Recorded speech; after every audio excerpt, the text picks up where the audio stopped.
उपस्थित हमारे देश के गृह एवं सहकारिता मंत्री यशस्वी आदरणीय अमित शाह जी, हमारे पार्टी के राष्ट्रीय उपाध्यक्ष पूर्व मुख्यमंत्री आदरणीय डॉक्टर रमन सिंह जी, राष्ट्रीय उपाध्यक्ष सांसद आदरणीय सरोज पांडे जी और पार्टी के नेतामन, हमारे छयो विधानसभा के प्रत्याशी मन और बड़े संख्या में उपस्थित जम्मू भाई बहनी मंडला मैं प्रणाम करत हूँ, राम राम करत हूँ, जय जोहार करत हूँ।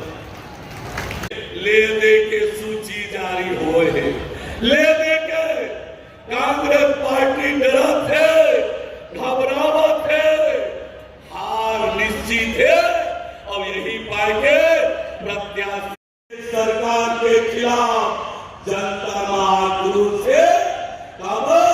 के पौने 5 साल में केवल छत्तीसगढ़ दोनों हाथ से लूट के दिल्ली दरबार में पहुंचाए के काम करे तो स्वागत है। उनका मतलब है देश के यशस्वी गृह मंत्री माननीय अमित शाह जी, जिनका हम सब लंबे समय से इंतजार कर रहे थे, वो हम सबके बीच में उपस्थित है। बोले भारत माननीय अमित शाह जी के स्वागत के लिए देश के यशस्वी गृह मंत्री डॉक्टर रमन सिंह जी से मेरा अनुरोध होगा कि वो आदरणीय गृह मंत्री जी का स्वागत करेंगे। हमारे राष्ट्रीय उपाध्यक्ष राज्यसभा सांसद सुश्री सरोज पांडे जी से मेरा निवेदन होगा कि आदरणीय गृह आदरणीय संतोष पांडे जी से मेरा निवेदन होगा कि आदरणीय गृह मंत्री जी का स्वागत करेंगे। आदरणीय कि बाकी सब लोग एक साथ मिल करके सब ताली बजा करके स्वागत करेंगे। इसी के साथ हमारे जिले के पदाधिकारी साफा पहना भारत माता के, भारत माता के, भारतीय जनता पार्टी जिंदाबाद। सम्माननीय श्री अमित शाह जी मंच पर विराजमान छत्तीसगढ़ के पूर्व मुख्यमंत्री प्रशांत के विषय में कहा था, आज वही माननीय सम्मानीय देश के प्रधानमंत्री नरेंद्र मोदी और इस देश के गृह मंत्री अमित शाह जी सटीक घोषणा करते हैं। इंद्र जिन जंभ पर बाणव सुवंभ पर रावण सदंभ पर रघुकुल राज है, कौन बालिवाह पर 370 समाप्त करके अपनी ताकत दिखाई।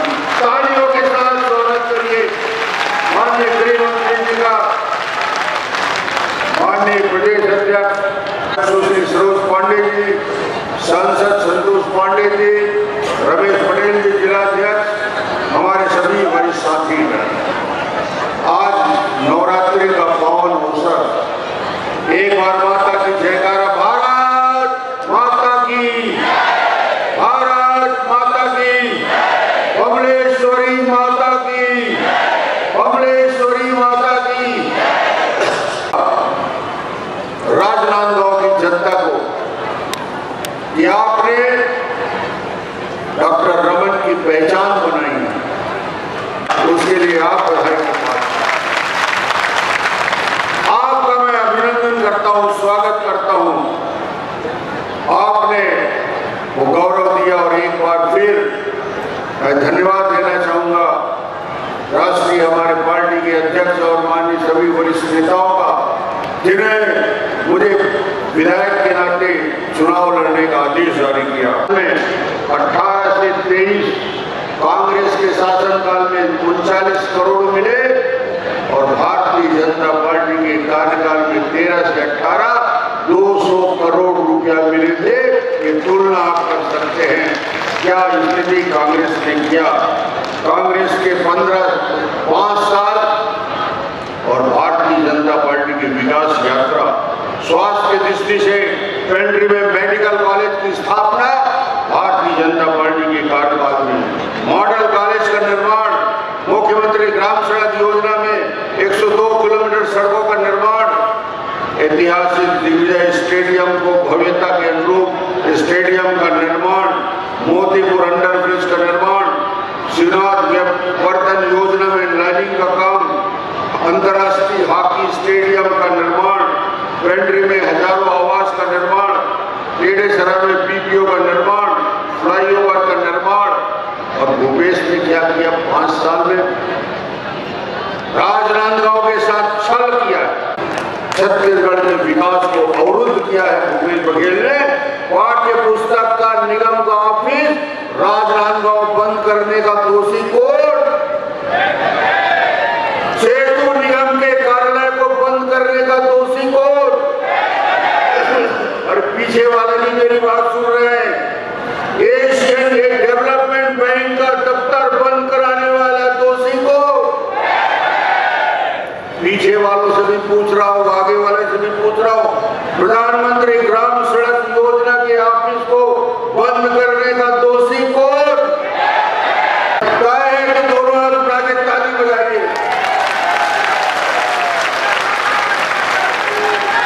गरीबों को 1000 शिक्षाकर्मी की नियुक्ति 10,000 की गई है। जनता कहने लगी है कांग्रेस के हुआ जन घोषणा पत्र का सकता है तो भूपेश बघेल कर सकता है। हजारों करोड़ का घोटाला करने वाला। समस्या एक है, राजा यदि चोर हो जाए तो कैसे करोगे? खजाने की चाबी जिसके पास है वो डकैती करने लगे तो कैसे करोगे? उसका विकल्प होता है, उस चौकीदार को बदल दो, उस डकैत को बदल दो। इस मुख्यमंत्री को बदलने का समय आ चुका है। लाखों नवयुवक छत्तीसगढ़ पीएससी में अप्लाई करते हैं, पीएससी में नौकरी के लिए एप्लीकेशन देते हैं, मगर सिलेक्शन किसका होता है? पीएससी के चेयरमैन का भाई का भतीजा का, अधिकारी कर्मचारी को भाई भतीजा बेटा का, करोड़पतियों के बेटे का। छत्तीसगढ़ के नवयुवक देखते रह जाते हैं। पीएससी में हुए भ्रष्टाचार का बदला युवा लेना चाहता है कि नहीं? पीएससी के नवयुवकों से मैं आग्रह करूंगा कि सरकार को बदलना है। वो सरकार जो कवर्धा में तिरंगा ध्वज को बूट के तले रोकता है, वो सरकार जो बीरनपुर में बिरेश्वर साहू की हत्या लव जिहाद के लिए करता है, वो सरकार के लोग जो भिलाई में हिंदुस्तान जिंदाबाद कहने पर चाकू मार दिया जाता है। अध्यक्ष जी बोल रहे थे अब नहीं सही वो, अब नहीं सही वो। भारतीय जनता पार्टी के मेरे सारे प्रत्याशी मेरे साथ आ जाए। मैं सबके लिए आग्रह एक बार करना चाहूंगा, इन सभी प्रत्याशियों को जो आज भारतीय जनता पार्टी के आज आए हैं, उन सभी प्रत्याशियों को आपका सहयोग, समर्थन, आशीर्वाद मिले। दोनों हाथ उठा के ताली बजा के भाई भुवनेश्वर साहू की शहादत के लिए जोर से दोनों हाथ उठाकर भारत माता की जय, भारत माता की वंदे वंदे वंदे। मित्रों, आज चुनाव की घोषणा के बाद पहली बार रैली हो रहा है। मैं छत्तीसगढ़ वासियों को याद कराने आया हूं कि छत्तीसगढ़ को हमारे प्रिय प्रधानमंत्री अटल बिहारी वाजपेयी जी ने बनाने का, राज्य की भाषा का दर्जा देने का काम भारतीय जनता पार्टी ने किया। किसानों को 14% ब्याज से मुक्त कराने का काम, जोर से ताली बजाइएगा, हमारी रमन सिंह सरकार स्वर्णिम छत्तीसगढ़ बनाने के लिए देना। छत्तीसगढ़ हमारे 15 साल के शासन में खाद्य और पोषण सुरक्षा देने वाला भारत का सबसे पहला राज्य बना। कौशल विकास उसका अधिकार देने वाला सबसे पहला राज्य बना। इसका जरा हिसाब किताब मुझे मालूम है हिसाब देने का आपका स्वभाव नहीं है, आप विकास का हिसाब किताब नहीं करते हो।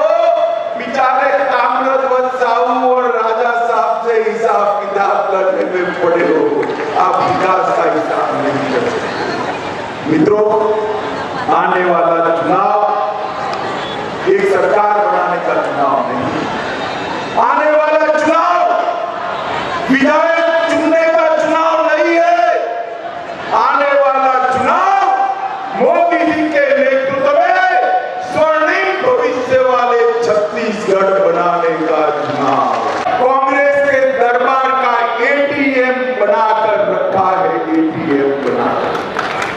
छत्तीसगढ़ के मेरे आदिवासी युवा के अधिकार का पैसा दिल्ली दरबार की कांग्रेस की तिजोरी में जाता है, दलित युवा का पैसा दिल्ली दरबार की कांग्रेस की तिजोरी में जाता है, और मेरे पिछड़ा वर्ग के युवा भाइयों बहनों का अधिकार भी इनके एटीएम के थ्रू दिल्ली में जाता है। उन्होंने पीडीएस घोटाला फिर से किया, महादेव ऐप का 5,000 करोड़ का घोटाला करने का काम भूपेश बघेल सरकार।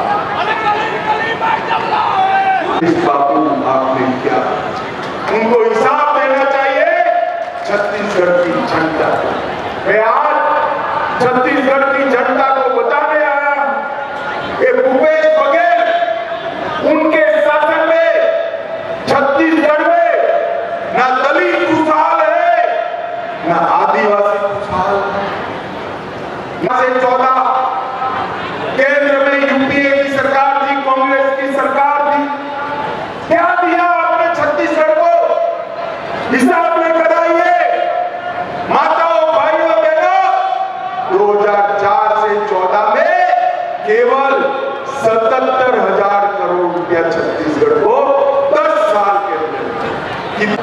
राजनांदगांव में मेडिकल कॉलेज 370 करोड़ रुपए का, 330 करोड़ के फ्लाईओवर, 48 करोड़ के शिवनाथ वय प्रवर्तन योजना नहर, 18 करोड़ से पेंड्री में निवास स्थानों, 15 करोड़ रुपयों से मातृ शक्ति के लिए अस्पताल, 13 करोड़ रुपए एजुकेशन के लिए और 10 करोड़ रुपया मॉडल कॉलेज और वंदे भारत ट्रेन का सौगात भी नरेंद्र मोदी सरकार ने। यहाँ एटीएम लगाकर छत्तीसगढ़ की जनता का पैसा दिल्ली के दरबार में कांग्रेस कार्यालय में पहुंचाने का काम किया।